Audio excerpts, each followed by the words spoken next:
You know, if there's anything I hate when it comes to video games, it's when I get a challenge that I know I'm just going to struggle at actually doing because, man, I'm looking at my challenges, right? And I can't pull them up right now because we're on the loading screen, but I have two different challenges that are just impossible for my skill level, right? We have one to get 20 eliminations with shotguns. I know you're like, what do you mean shotgun eliminations is impossible, Fire Monkey? What I mean by that is I suck with shotguns, right? I'm using the AA-12 right here, but of course, you know, there's the double barrel and the M870 right there and everything. But, you know, when it comes to actually trying to eliminate someone, I feel I have to use this gun because it's the only spam shotgun in the game, and I still suck with it because everyone's out here with their weapons, you know, long range,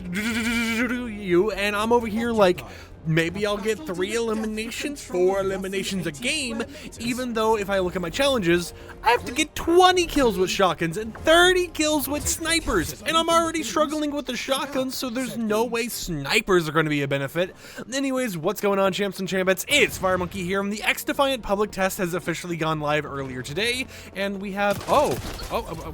I can't even kill the AFK people! But you know what, the XDefiant public test went live earlier today, and I got invited by Ubisoft to actually play it, and I'm excited to play it, right? Even though, you know, it's a public test so anyone can play it whenever they want, they still specifically were like, hey, Fire Monkey, we've added it to your account so, you know, you can pre-download it or whatever else, and we would like if you would go ahead and, you know, make some content or whatever on the game. And I gotta say, you know, I'm thoroughly excited for XDefiant to release because in an era where, you know, we're having tons of issues with games, you know, having a lot of just kind of monetization everywhere, you know, in places where it's just kind of annoying and, you know, gets in the way, it's nice to see that we have some other projects coming out there that, you know, have been worked on for a long time and are just kind of like, you know, passion projects by different dev studios and everything. And I would say that XDefiant definitely is a nerdy little passion project.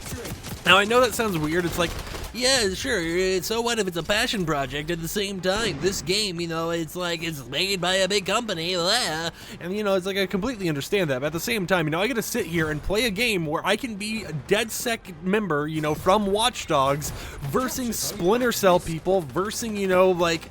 I forget what the other games are. But it's like you can verse all these different characters, you know, you have Far Cry and everything else, and there's all those different factions and groups merged together into one game, and it's super interesting to see how they can pull maps from all these different areas, right? So you could be playing like a Tom Clancy map or something while you're playing as a DedSec character. You could be playing on the Noodle headquarters from, I'm not Call of Duty, but, you know, from actual Watch Dogs while being, you know, a Far Cry character. Stuff like that is just super interesting to me and super exciting to see because it's like a crossover with its own games, but at the same time, it is its own game, right? It's not just this crossover. That's not what your focus is on it. Your focus is, hey, this is a cool game, I'm enjoying it, and, you know, as someone who thoroughly enjoys, you know, especially when it comes to games that have released before, thoroughly enjoys Watch Dogs and Splinter Cell, being able to have both of those characters in the same combined world is just super duper interesting and exciting to me because it allows me to, you know, mess around with them, right? You have the Echelon from Splinter Cell, Cleaners from The Division, you have the Libertad from Far Cry 6, Phantoms from, you know, Ghost Recon Phantoms, and then DedSec is specifically from Watch Dogs 2, apparently, and I kind of get that by some of the designs, but it still has the AI from, you know, Watch Dogs Legion, so it's kind of like a mixture of all these different things, but it does still at the exact same time open up the possibility for the future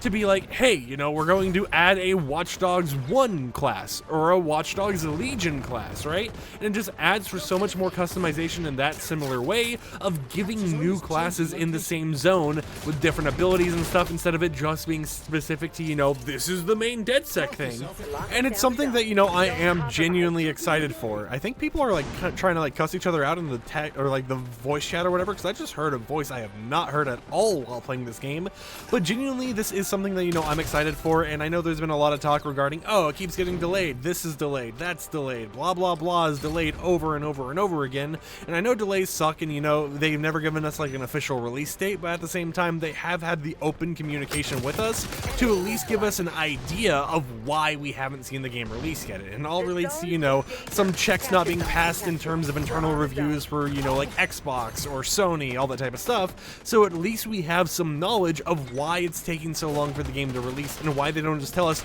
oh yeah, the game will be coming out this Tuesday, right? Because they don't want to announce a date and then have to delay it and then delay it and delay it and delay it and delay it to the point where it's like, well, now, you know, we've heard a new date 500,000 times. Is that the actual date, or is this just, you know, another April Fool's joke by Ubisoft. So it's very nice to know that they have this nice communication going on here and that we can learn more about just everything happening, you know, in terms of when it's going to be releasing and stuff. And I really just think that it's off to a good start because of how it's been designed, because of all the different franchises it can pull from, and because of how open they've had with the communication towards the community. And I mean, this is a game I could see myself playing way more than even Call of Duty right now, because Call of Duty just seems to shove a million different purchases down your throat, and battle passes and battle bundles and black cell bundles on top of bundles that require you to spend extra money for exclusive battle pass cosmetics, tons of crazy stuff like that, to a point where just having something that is, you know, a shooter game where you can select the modes you want to play and you can just have fun while doing it without having to think about, oh, what do I need to purchase in order to get, you know, the advantage with this exclusive weapon or something,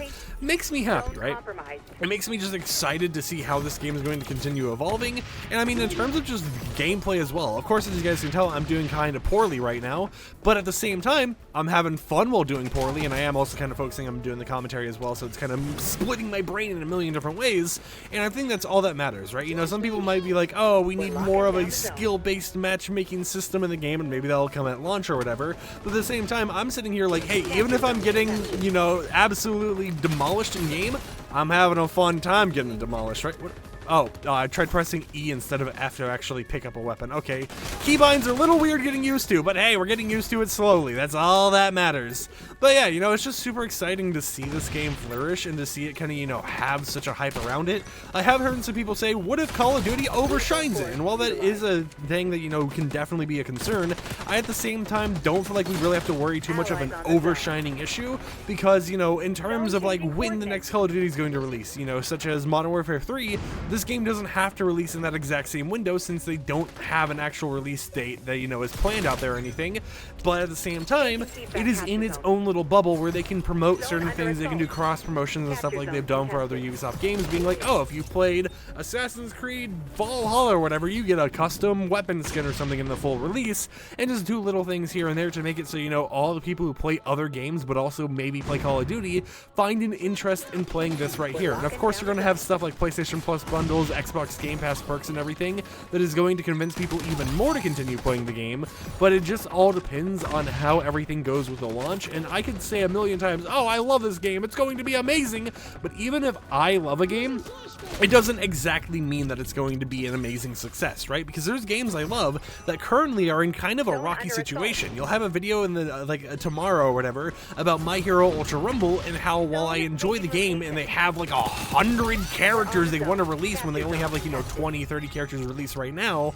I fear for that game's success just because of the fact that Bandai Namco feels allergic to, you know, cross-play and cross-progression and all that type of stuff, and that's one thing that we don't have to worry about with a game like this where cross-play and cross-progression has already kind of been established by the devs and everything, right? It's like, hey, that stuff's already confirmed because Ubisoft knows how to do it. They've done it before, they'll do it again, and it's one less concern. And having a free-to-play game that has cross-play and everything just enabled on it, you know, just allows for more of that freedom and more of that ability to play wherever you want, on the go, at home, everywhere else, and it's just super exciting to see this game kind of evolve over time. Right now, as of right now, I know I've kind of been talking about the game, just giving it an analytical sense or whatever, because that's what we do here. We are the analytical boys on the channel. One thing I do know is that the game is going to be getting a battle pass. I mean, I'm pretty sure that was confirmed. Everyone's kind of known that for a while, but the thing is, you know, I'm hoping that the battle pass doesn't have any of those like specific cosmetics that are like, oh, you can only get this cosmetic or this weapon or whatever,